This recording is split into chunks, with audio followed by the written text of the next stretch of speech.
that we will focus on the emissions control technology. So before tea break, we have discussed about the EGR, that is exhaust gas recirculation system, and now I will focus on the particulate matter reduction. Now, one thing I would like to emphasize that the particulate matter, is it a concern only in diesel engine, not in petrol engines? What do you feel? Particulate matter is a concern in petrol engine and diesel engine both?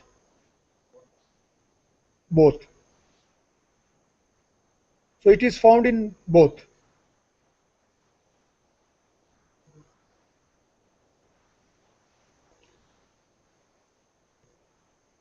Particulate matter emissions are not concerned in petrol engines. There is no PM in petrol engine. Now question arises, why? You want to know why? Huh? You want to know why in gasoline NOx is not there, PM is not there? Okay. So that's why I mentioned that let's understand the root cause of pollutant formation.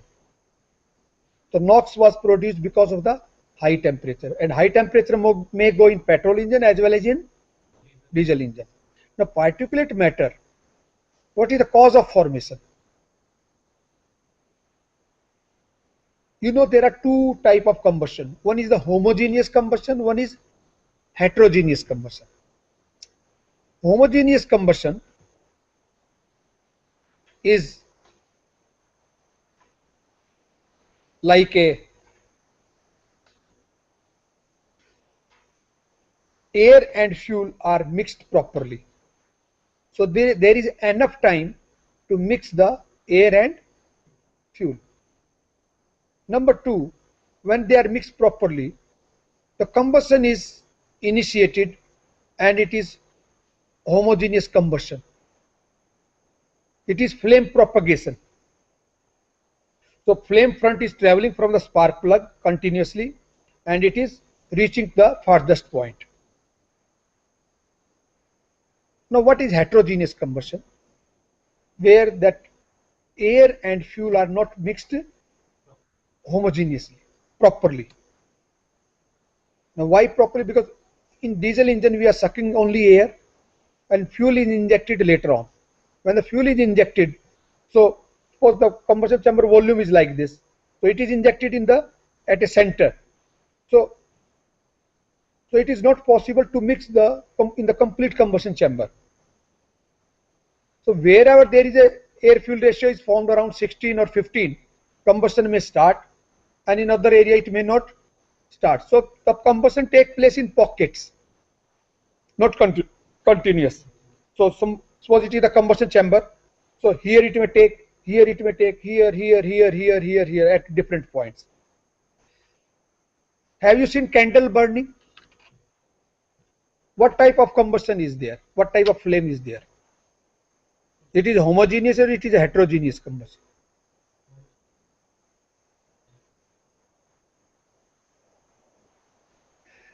Candle burning is not homogeneous, it is a heterogeneous. You see when the flame is coming out and you can see a lot of black smoke,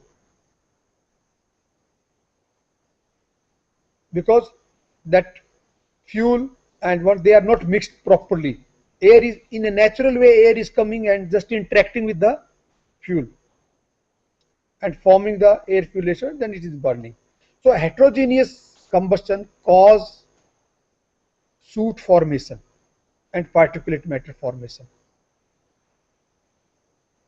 because of the lack of oxygen in some pockets, because it is not mixed properly. So that's why you can see in diesel engine, the tailpipe there is soot formation. In petrol engine there is no soot formation. In diesel engine it is a particulate matters because of the heterogeneous combustion, and that is very fine. So particulate matter, number one, the learning is it is only a concern in diesel engine.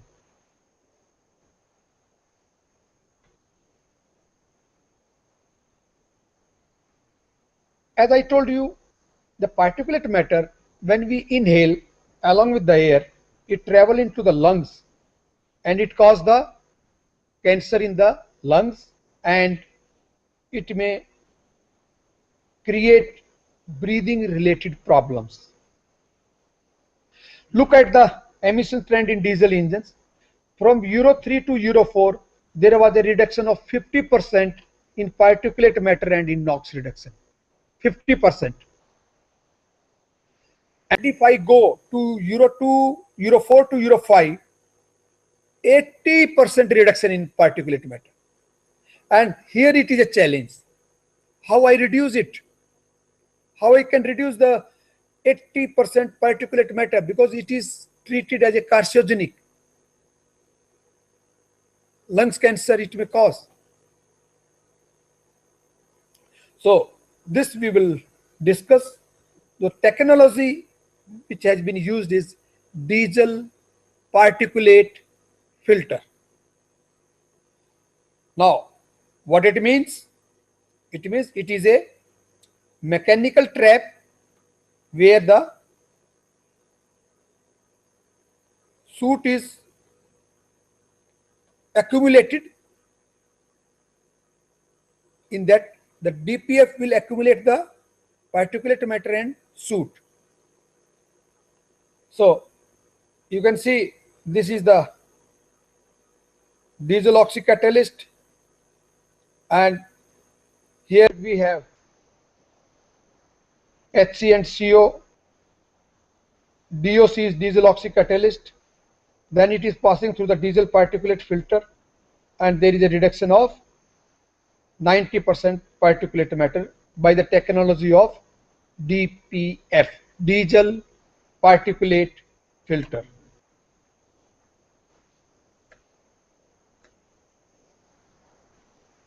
So DOC is diesel oxycatalyst. So whenever in the vehicle, because we have to control the HC and CO also.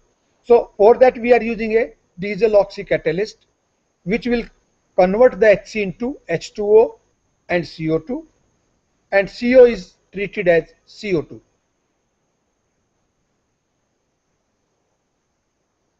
So CO is converted to CO2, HC, CO2 and O2.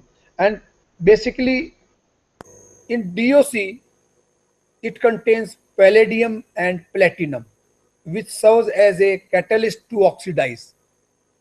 Now it is an oxidizing reaction. So noble metal, platinum. Platinum is 2 to 3 times costlier than the gold. And if I am using that noble metal in the exhaust system, the cost of that system is very, very high. So one part is DOSO I am using.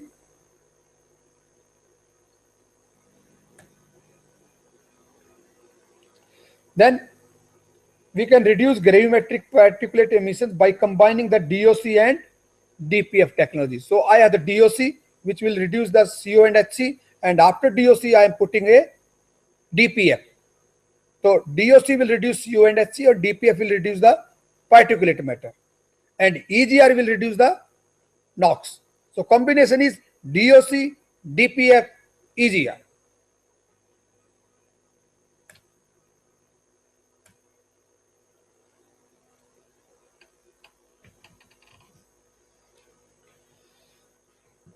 Now, what is the problem with DPF? I am accumulating the soot particles. If the vehicle is traveling under highway conditions, suppose you are coming from Delhi to Chandigarh and you are coming by bus. So in that bus, if I am fitting a DPF, it may be okay, because the soot which is accumulated in the DPF, that may burn when it is running at a speed of 80 or 90 km/h speed, because exhaust will be very hot. Whatever soot is found, it will oxidize. But what happened to the buses and trucks which are moving in the city? So they are not working at a high speed. They are only 30, 40, 30, 40. Real problem lies there. And the problem is when the soot is accumulated in the DPF, it starts choking. It starts clogged.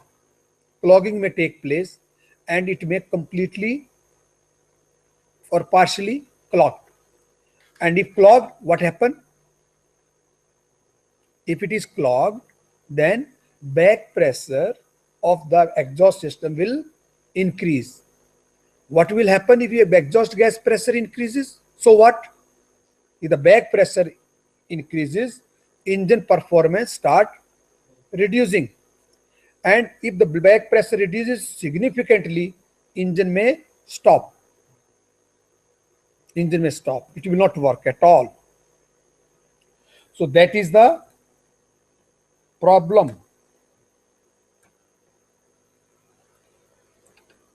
So to avoid this problem, what has been done? We have used a concept that is known as active regeneration system, filter regeneration. It means while putting in the vehicle only, there is some concept you can implement so that all the soot is cleaned off. So either you remove that, then clean it and refit again, but nobody is going to do that. So regeneration is done. So there are two types of approach for regeneration. Approach number one is active regeneration, and approach number two is passive regeneration. In active regeneration, particularly in low temperature operating routes like the in city driving conditions, you have to use the external source to heat the DPF. And there are different approaches. Either you can heat it electrically, you have some heater, you can heat that DPF and all the accumulated particulate matter, they may oxidize. Because in city condition, the temperature is not going above than 300 degrees Celsius. And oxidation take place only above 400, 450 or 500. So what you do? Either you do it externally by electrical heating, number one. Number two, you can do it by injecting the appropriate quantity of fuel in the near the DPF. So that is a oxidation technique which will burn and increase the temperature of the DPF. Number three, in passive regeneration, how it is done? In passive regeneration, if the vehicles are running at a high route, then on the DPF, I can put the higher loading metal like platinum and palladium. So they are the catalyst. They will accelerate the reaction and the temperature may be increased. But you have to add a cost. And secondly, it is only possible on the highway driving conditions. So passive technique is possible on the highway driving conditions. And in passive technique, we are using the advanced formulation loading. Advanced formulation loading means it is a platinum and palladium.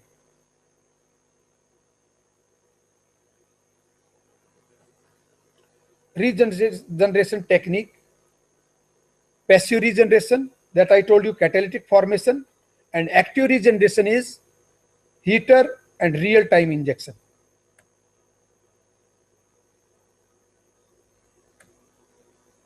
Now in real-time injection, it means you need some sort of a system. When to inject, how much to inject, that both are very important. So that complete system of active regeneration system is called DPF active regeneration system. And luckily we have a demo kit for DPF active regeneration system. within in our studio, and I am going to demonstrate on that education kit, which is a real-time operating system. I will tell you what are the parts of this technology and how it works. So before that, I would like to throw some light through my PowerPoint presentation. You see, here it is a filter. After some time it is clogged because the smoke is there, particulate matter is there, so it is clogged. So I am heating it and regeneration take place. Here regeneration is taking place, and when the regeneration take place, your filter becomes again almost new. And this process is done automatically during the running of the vehicles.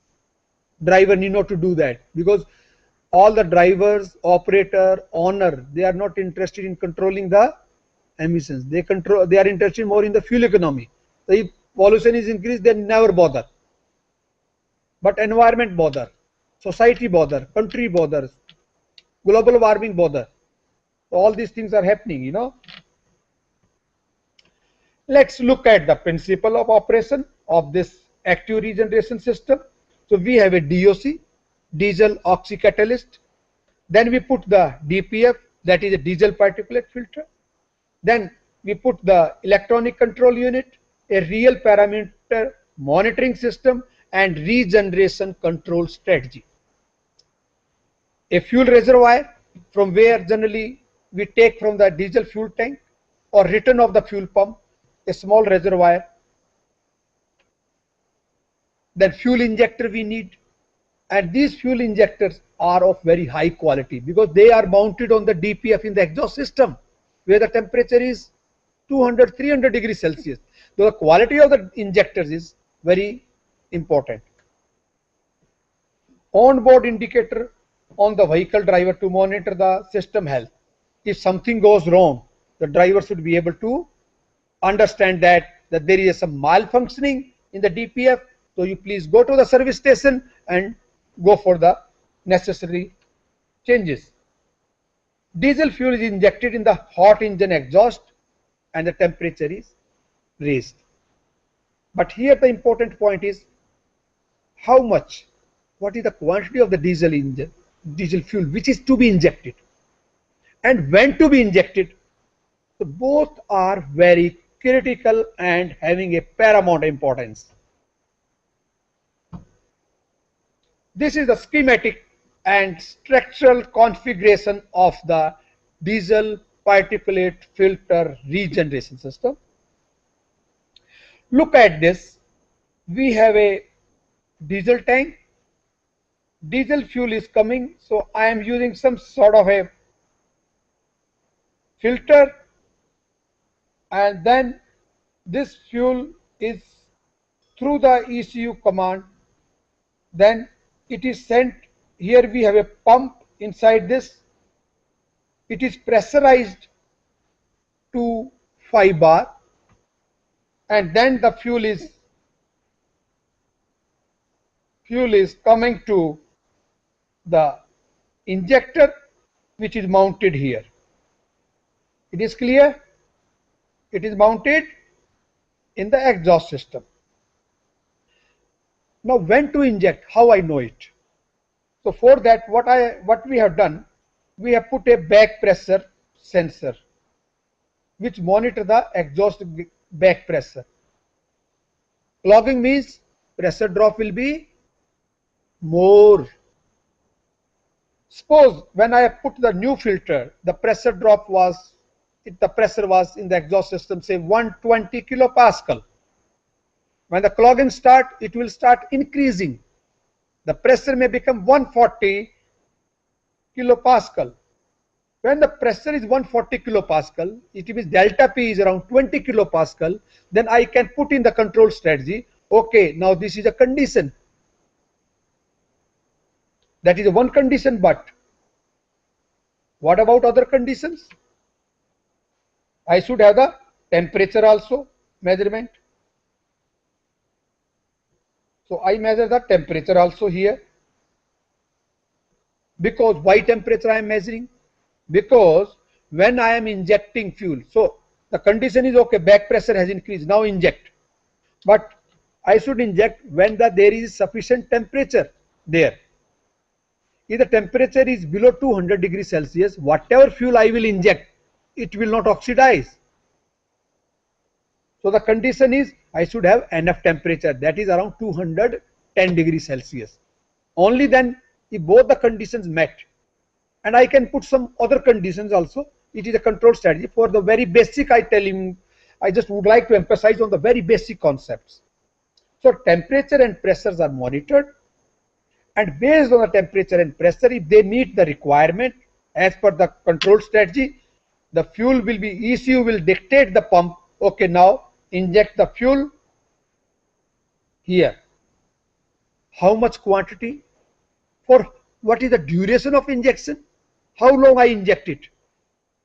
Suppose I have started, okay, tick, tick, tick, tick, tick, tick.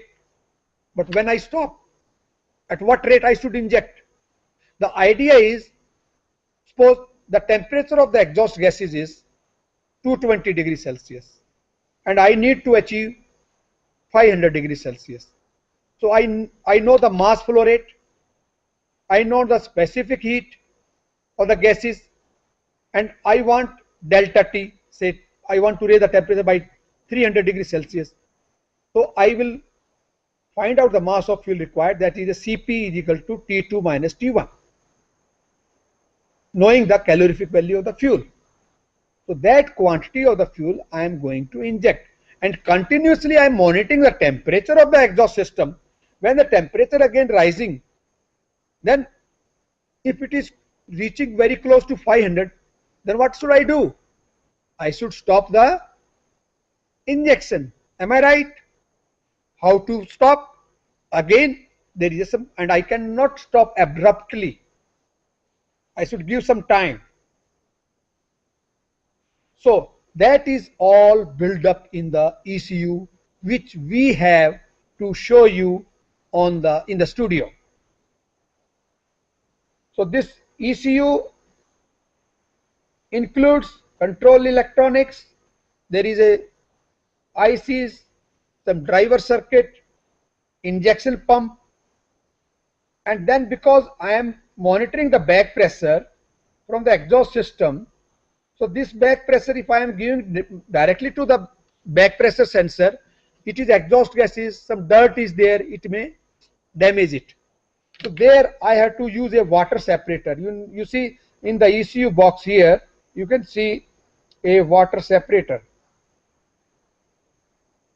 This is a water separator. So exhaust gases are, moisture is separated and then it is entering here. Then here it is LED, light emitting diode display. We have green, red and yellow.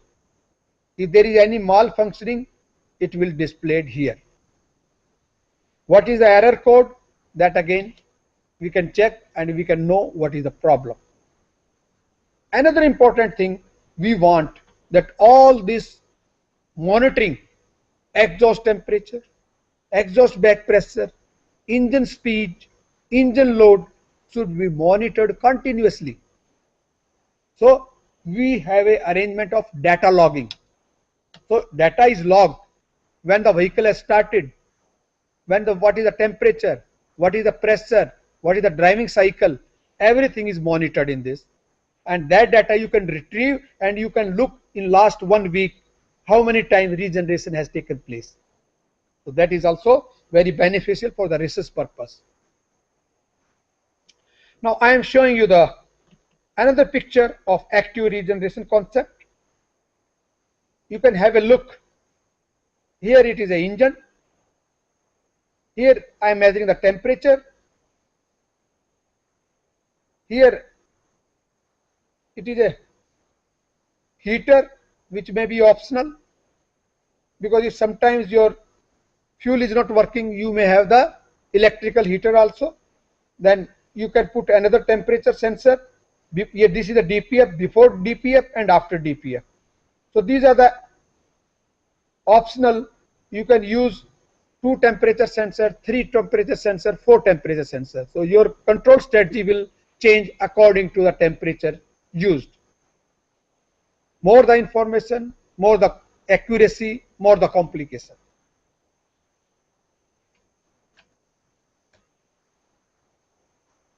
So this is the active regeneration ECU. This is the serial communication port. This is the fuel filter. This is the thermocouples to measure the temperature in the exhaust system. And this is the fuel pump, which is built inside the ECU, which will increase the pressure of the fuel up to 5 bar. And then this is the pressure sensor, which is mounted into the ECU to measure the exhaust back pressure.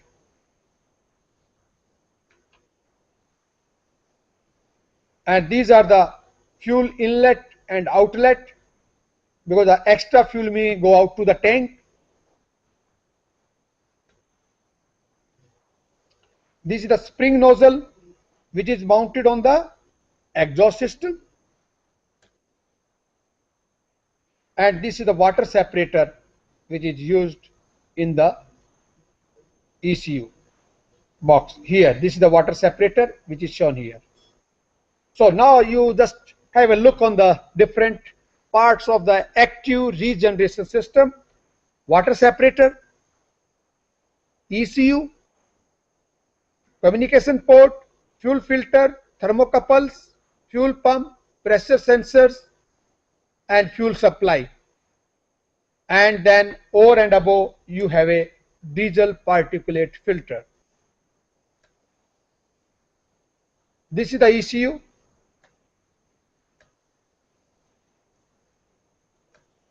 So this is some electronics which has gone inside the ECU.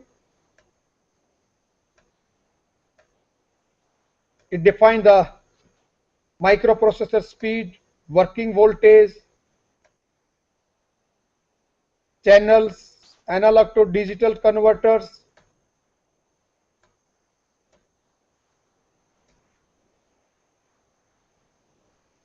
Now I will just show you the pump operation, because this is very important. To inject the appropriate amount of fuel, the pump accuracy is very important.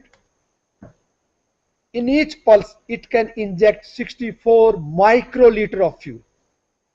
So whatever you need, and the fuel is injected at a 5 bar pressure. So this is the diesel. You can see here the pump from the diesel fuel tank. This is going in the fuel pump and then in the nozzle, and it is injected in the near DPF.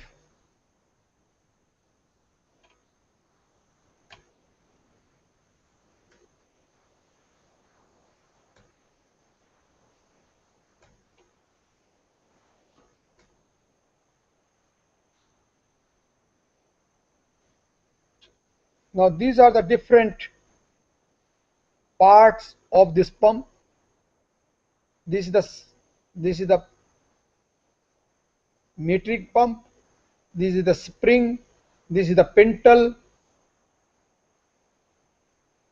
and this is the connector which gives the supply to this.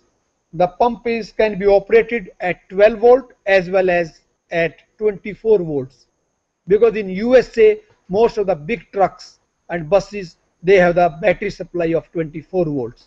So accordingly your injection duration may change, your quantity of the fuel to be injected may be changed. So you have to change a little bit in the control strategy. So this is the water separator. It removes the water, moisture, dirt and other impurities from the exhaust system, so that your back pressure sensor may not be damaged.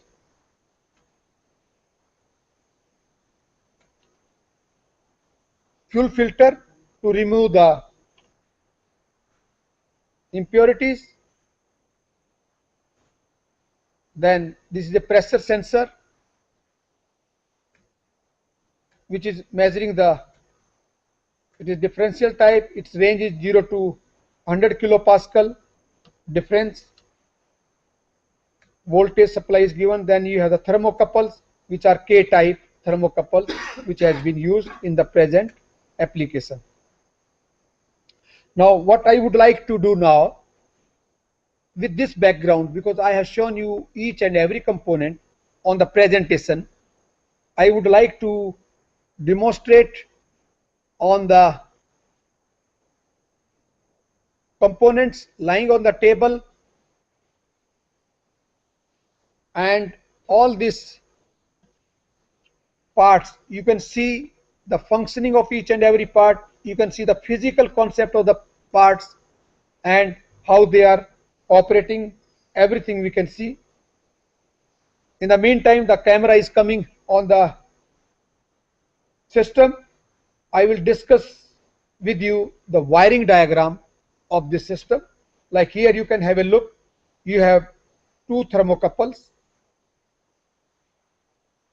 So both are going to the main ECU connector. Then we are taking the engine speed from either engine alternator, or we may use some crank or cam position sensor, and the battery may be 12 volt or 24 volt. And here you have the LED showing the filter conditions. If it is dirty, red will glow. If it is okay, green will glow. If it is in between, yellow will glow. So let's go to the system.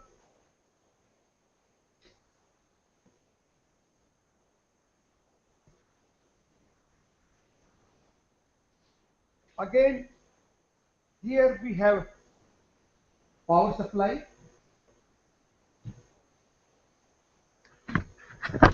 which is 12 volt. The 12 volt is given to the ECU.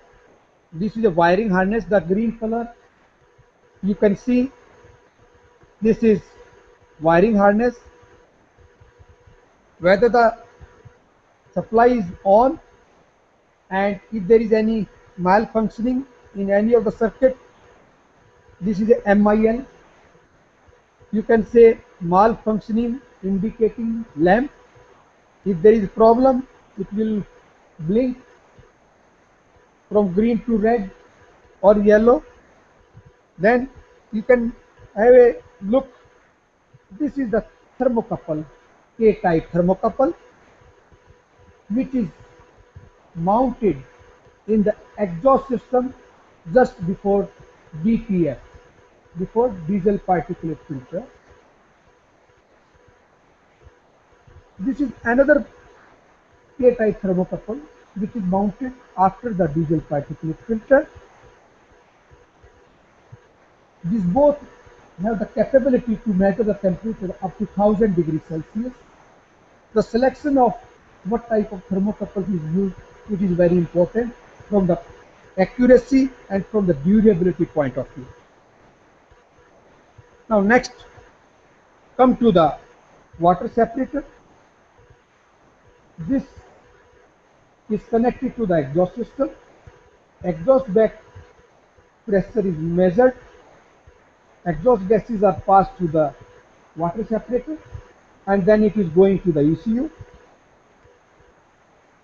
so that all the dirt will be removed here. And this is connected to the back pressure sensor, which is mounted inside the ECU. This is the main ECU. Inside this ECU, you can see this is the fuel inlet supply, which will come from the diesel engine. The fuel will get in. This is the filter.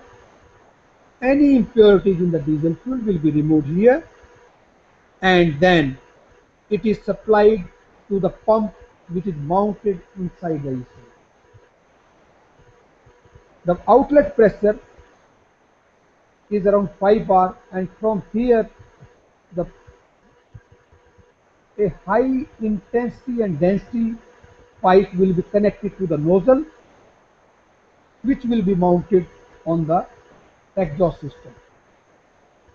Now all this data, temperature and pressure, and through ECU, we can monitor through the software on the laptop.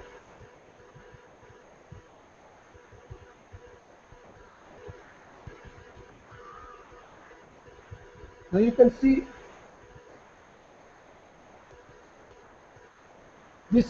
we have displayed here. All the parameters are mounted. Now you can see the temperature at this moment is shown as 24 degrees Celsius. So this is the screen where we can plan and we can change regeneration interval, what is the back pressure on time, what is the temperature on time, what is the temperature off, and what is the injection pulse width. Here we have kept 8 milliseconds. You can change it, and if I will just start it, you can try to listen. When I will start it, the pump inside this will work, and you can see and listen the sound of tick tick tick. Now I am trying to start it.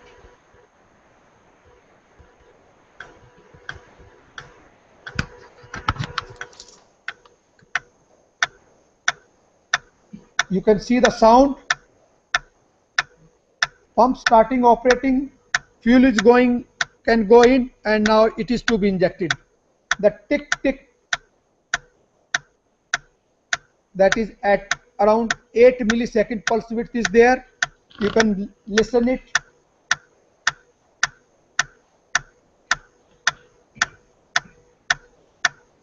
And based on the control strategy, the rate of injection may increase or it may decrease.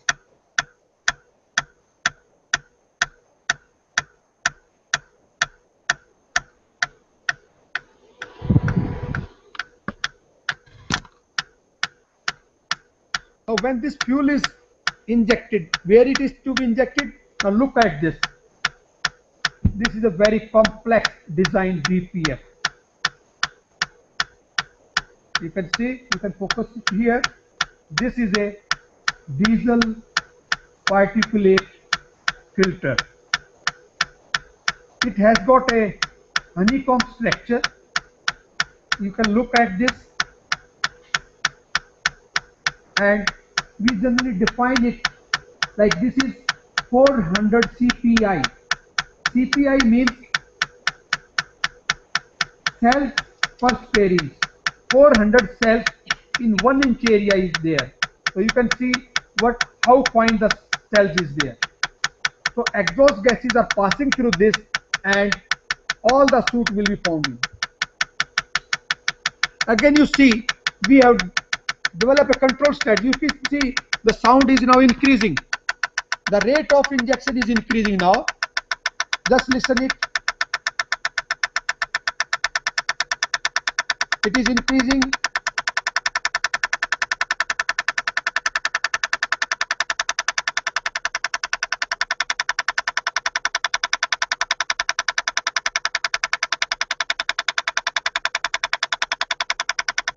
So when it will increase till the temperature is in the desired range. When the temperature will be reached in the desired range, then it will start reducing. This fuel will be injected just in this DPF, near this DPF.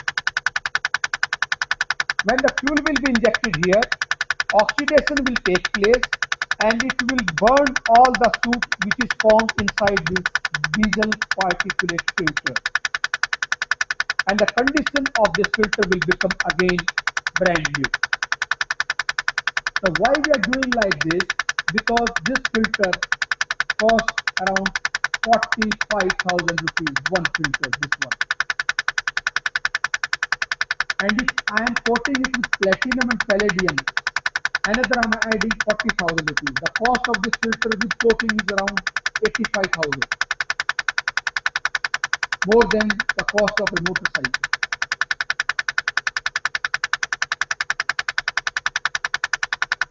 So again I am repeating, this is diesel particulate filter. Fuel, you can see it is in the process of injection. Temperature is monitored by the thermocouples. Pressure is monitored by the pressure sensor built up inside the ECU. This is the water separator, and this is the MIL, malfunctioning lamp. If anything goes wrong, it will blink red, but now it is going well. Pulse width is kept around 8 milliseconds. Frequency is around 100 now. And this is the power supply because the ECU operates at 12 volt.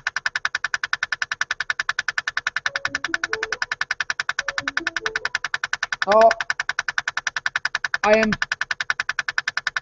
stopping this. I can click here. Now it stops. So I can optimize all these parameters written on this table, and here everything is displayed. What is the thermocouple 1 temperature, thermocouple 2 temperature, what is the frequency of injection, every parameters is displayed here, and you can change it, you can optimize all these parameters.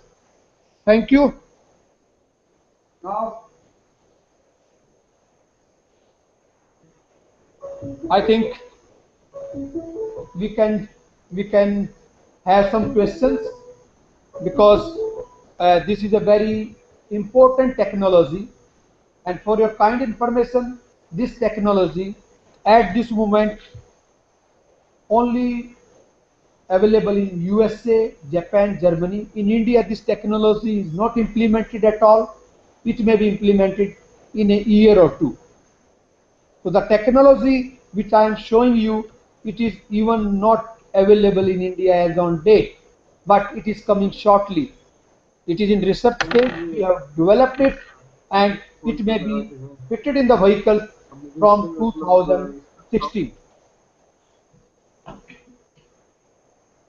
So now I open the session for questions, because we have talked a lot. So we would like to have a interactive session. So now question please from different sensors about diesel particulate filter and active regeneration systems.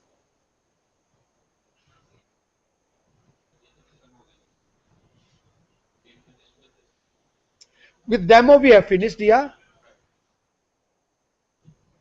With demo we have finished, but lecture may go on little bit. So I prefer, if there is some question, we can connect to the centers, different centers. So if there is any question till this moment, so we can answer those.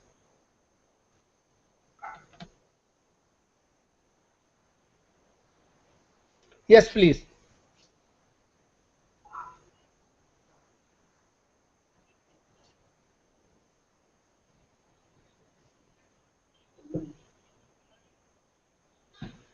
Yes.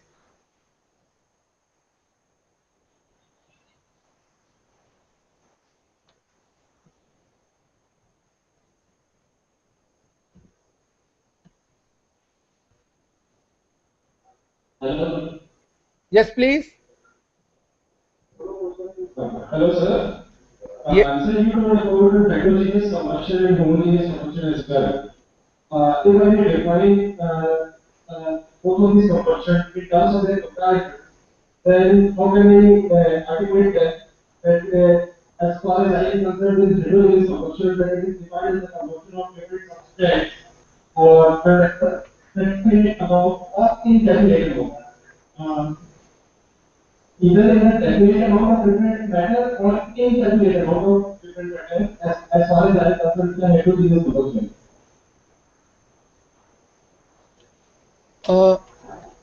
Can you repeat your question slowly? Sir, you told about in this session you told about heterogeneous combustion and homogeneous combustion. Yes, slowly. Yeah, homogeneous combustion and heterogeneous combustion. Yes. Yes. So I just need to articulate that in terms of their definition comparison. So if I will recall for heterogeneous combustion, then I define it as the combustion of different either a definite amount or a indefinite amount. I just need to know it here. Last part is still not clear. Okay. Yeah, I understand you are asking about heterogeneous combustion, but what is exactly your question? That is not clear to me. Please. Heterogeneous combustion. If I will define about heterogeneous combustion, how I will define it? That is it the combustion of different substrates or matter in definite amount or in indefinite amount? Okay, let me explain. I try to make you more clear. Uh, you know, there is, ideally speaking, even homogeneous mixture means we have given enough time to the air and fuel to mix properly, so the distribution of fuel in that volume is uniform. In case of heterogeneous, Indefinite amount, in homogeneous. yeah, it is in it is distributed very uniformly in case of homogeneous. In case of heterogeneous, it is not distributed uniformly. So whenever, wherever mix,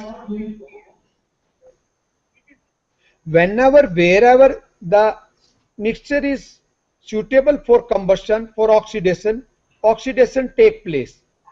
So oxidation take place in diesel engine at many hundred points into the combustion chamber, whereas in petrol engine the combustion take place at only one point near the spark plug, then the flame propagate from there in the form of waves. In heterogeneous,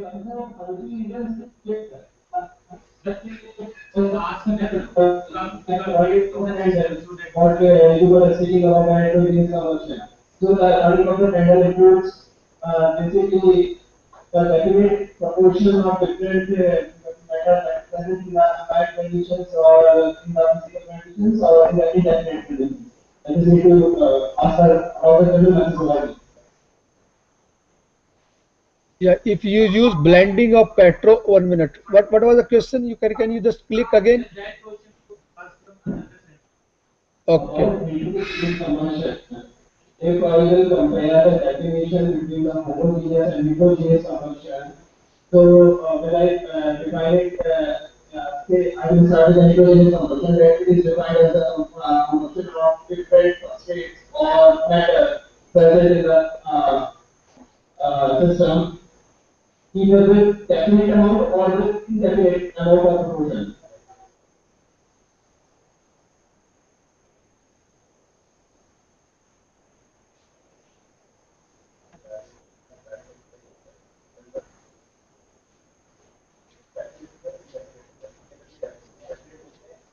sir excuse me sir excuse me sir hello sir आप ना ये external mic मत use कीजिए just system के पास आके आप पूछ लीजिए देन क्लियर होगी आपकी वॉइस सर ये एक्सटर्नल माइक मत यूज कीजिए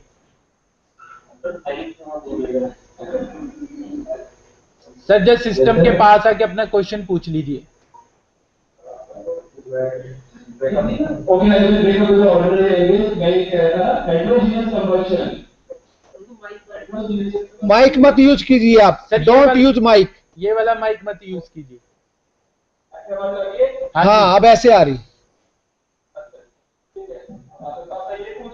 हेटेरोजेनियस कंबशन में जब कंबशन किसी भी मेटल का डिफरेंट पार्टिकल्स का होता है तो वो एक डेफिनेट अमाउंट में होता है या इनडेफिनेट अमाउंट में होता है as compare to homogeneous.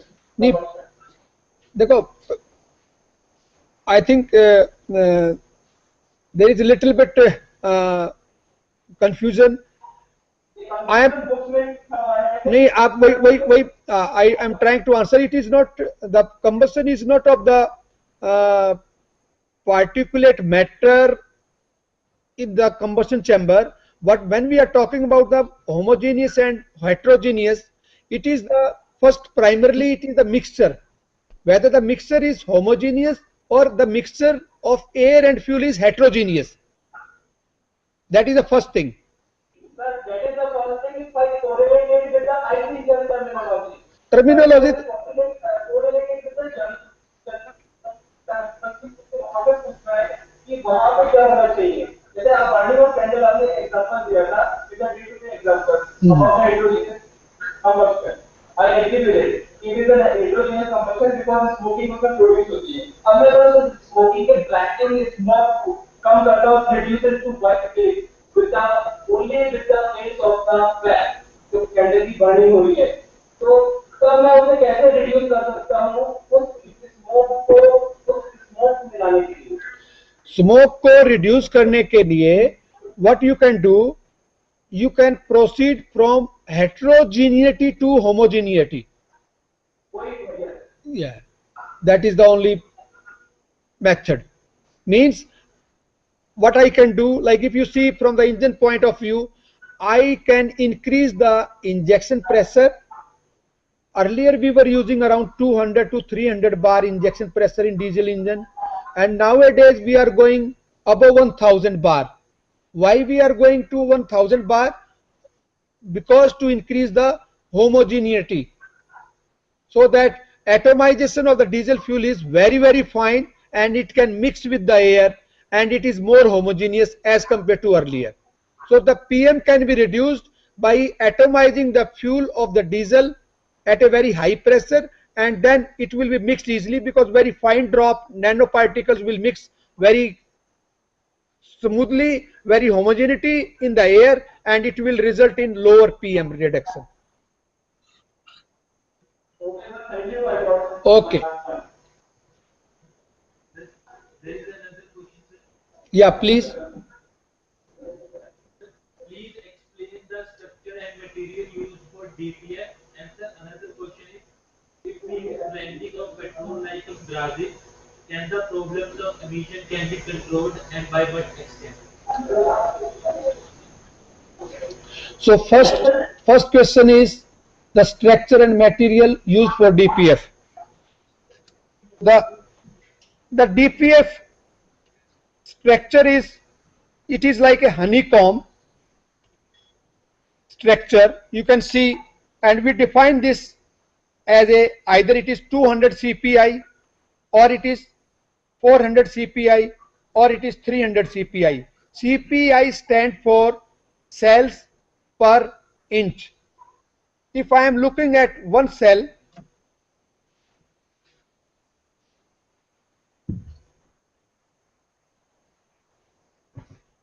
if you see, this is the DPF and we have number of cells in this.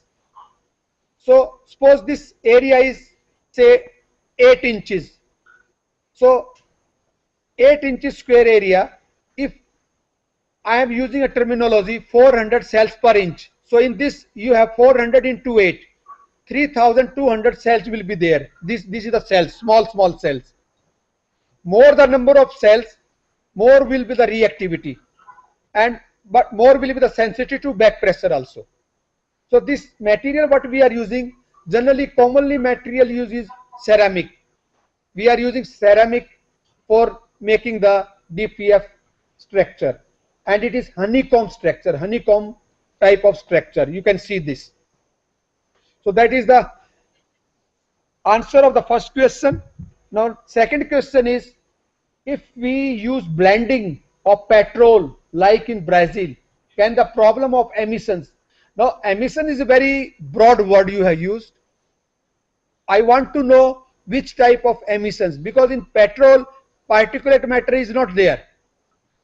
So DPF is meant for particulate matter, and in petrol there is no particulate emissions. And if I am mixing the methanol or ethanol in the gasoline, what we call it blend, then particulate matter is generally not there. But if you are talking about other emissions, please be clear.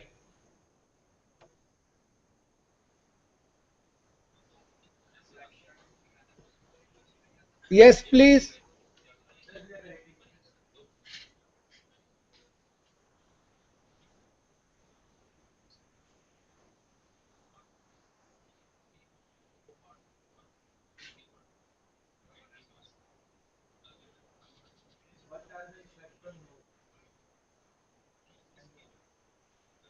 Yeah, if we are adding the ethanol or methanol, generally NOx, it depends what is the blend, but because generally by adding the ethanol or methanol, they have the high latent heat of vaporization. They consume more heat from the combustion chamber and they lower down the cylinder peak temperature. So with this concept, generally we have observed that by adding the alcohol fuels, NOx may be reduced. However, it depends upon the percentage. In Brazil, it may be used in 80%. So NOx is expected to reduce with gasoline and alcohol blends.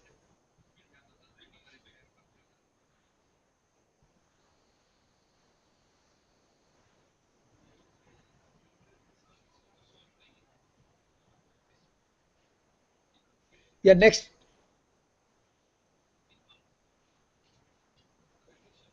Sir, I have one question. After how many kilometers you can got clogged? Is there any average change? No, actually, that is again, it depends what type of vehicle is there, but generally, and under what driving conditions you are using the vehicle, under what load and speed conditions you are using the vehicle.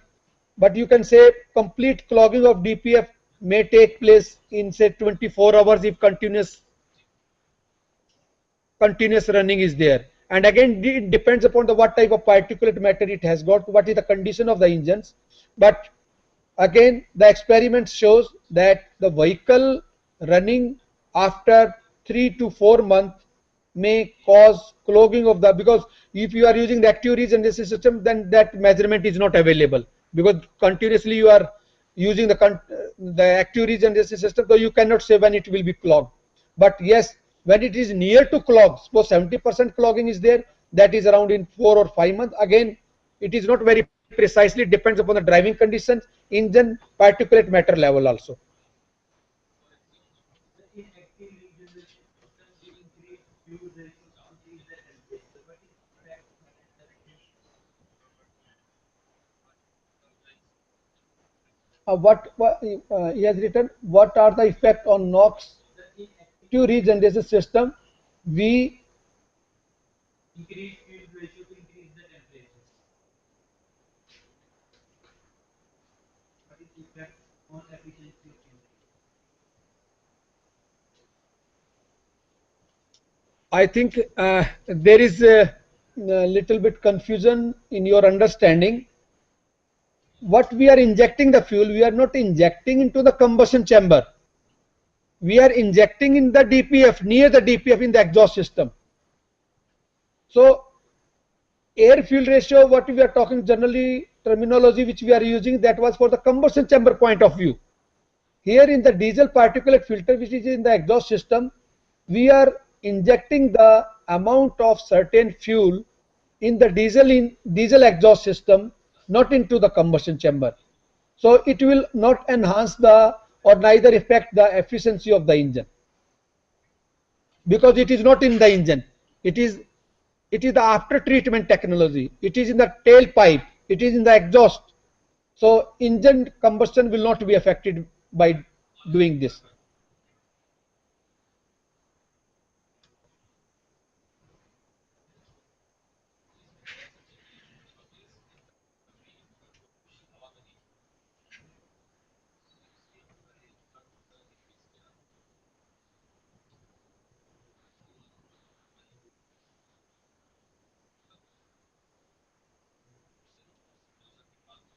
Actually, what we are discussing now, these are, to control the emissions, there are two type of technology. One is the technology which can be adopted inside the combustion chamber. Another, we call it after treatment technology. After treatment technology means when the exhaust emissions are coming out of the engine, it is going into the exhaust system. There we are making a treatment for that. That is, either we are putting a catalytic converter, either we are putting a diesel oxycatalyst, either we are using a DPF, either we are using a SCR system, that is a selective catalyst reduction by injecting the urea, or we are using any other technique. EGR is not after treatment technology. EGR is inside the combustion chamber. So it is the inside the combustion. So there are generally three treatment from the emissions point of view. One is pre-treatment also. It means I am treating the fuel. I am passing the fuel through the magnetic system or such that it is prone to good combustion. So it is a pre-treatment. When I am doing into the combustion chamber, like if I am changing the ignition timing, if I am changing the ignition timing, I am controlling the emissions or NOx inside the combustion chamber. So that is the inside the combustion chamber. So pre-treatment, engine treatment, and after treatment. There are three technology. So DPF is a after treatment technology. Catalytic converter is a after treatment technology. EGR is a engine technology, and pre-treatment technology, some people are also trying that. So these are the three category to control the emissions.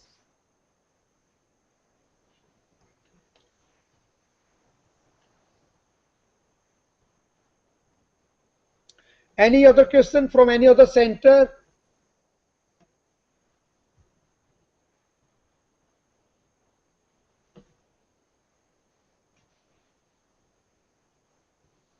Yes, please.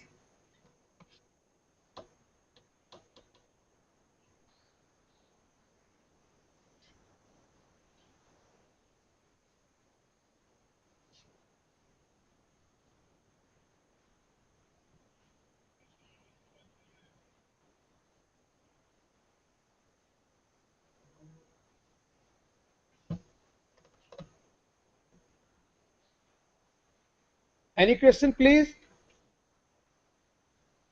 If no question, then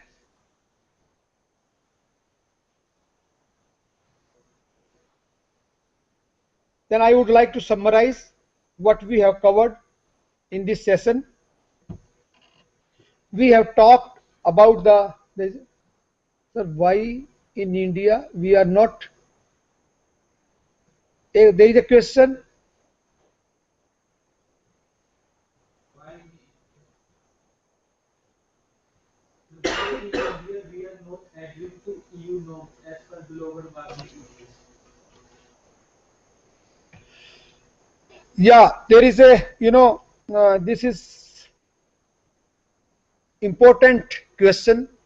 I think in Europe now, we in European countries they are adopting Euro 5 already, and now they may are planning to gear up for Euro 6 in next 1 or 2 years, and we are still at Euro 4.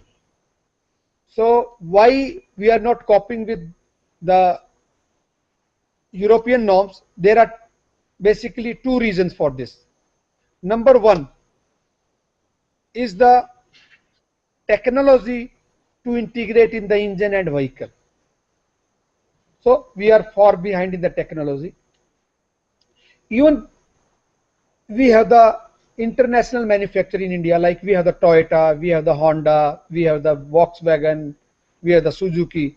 So they may have the technology because they are producing the car in Germany and in Japan and in USA. So they may have the technology. But another issue, very important issue, that is the availability of the fuel. Because if I am making a Euro 5 technology, it is not only the technology, it is the fuel also. Suppose I have a dirty fuel. If the sulfur level is very high in the fuel, so the technology is cannot do anything. So technology need and good quality fuel also.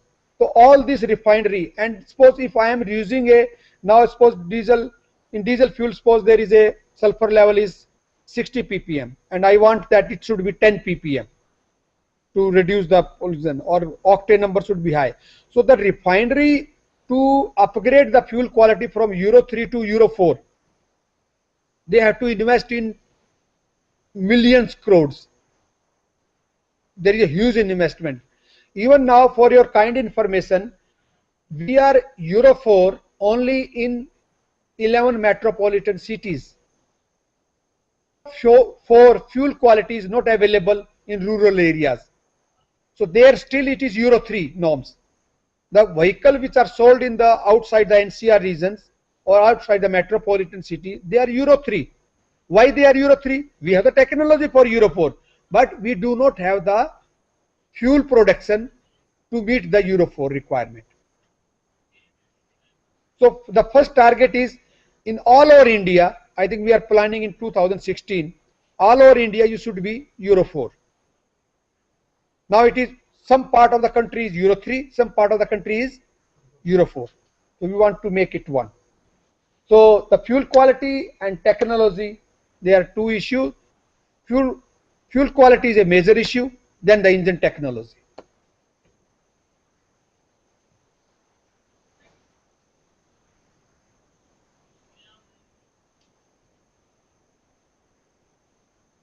Big brands like Toyota who have behind the fuel norms are justified, like us, for the same issue of technology.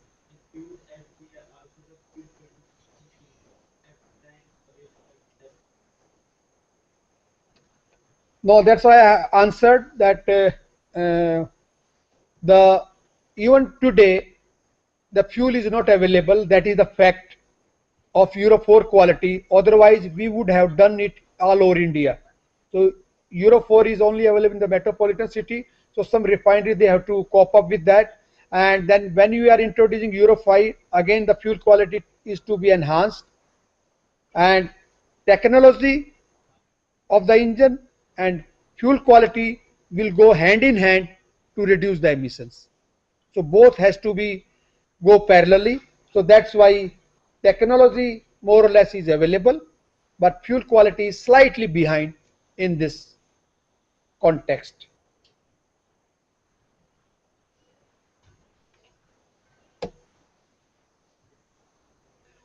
Any question from any sensor? Any center? Any question?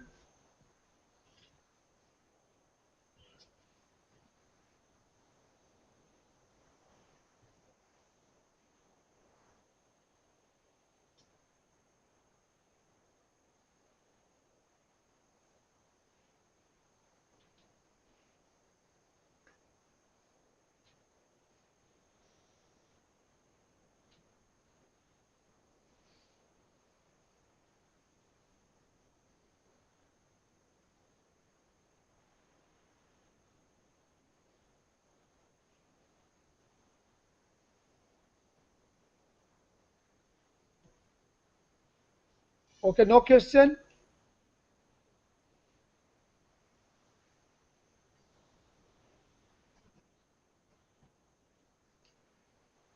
Okay, let's summarize before lunchtime. We have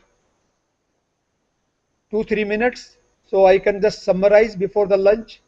So DPF is the technology to reduce the particulate matters. Particulate matters are produced only in the diesel engines. The root cause of particulate matter formation is the heterogeneous combustion, and it can be improved by injecting the fuel at a very high pressure into the combustion chamber.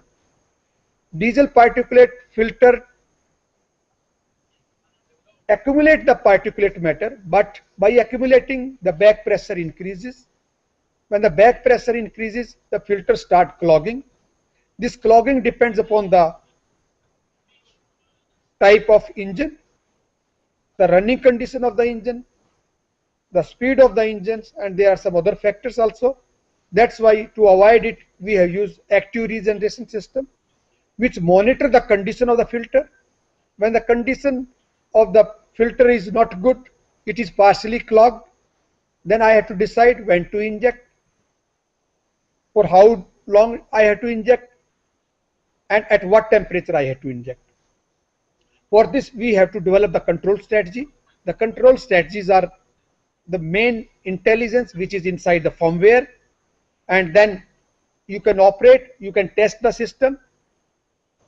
For active regeneration system, we have looked at the different parts. We have the ECU, we have the thermocouples to measure the exhaust gas temperature, we have the back pressure sensor to measure the back pressure, we have the water separator, then we have the MIL, malfunctioning lab, then we have a fuel pump which is pressurizing the fuel at 5 bar, and then we have an injector which is directly mounted in the near the DPF, and then we have a diesel particulate filter. Some question has been asked about the diesel particulate filter. Diesel particulate filter construction is honeycomb structure. Basically, it is a ceramic and it is very expensive. The technology is even not, nobody is manufacturing the DPF as on date in India. It is all imported.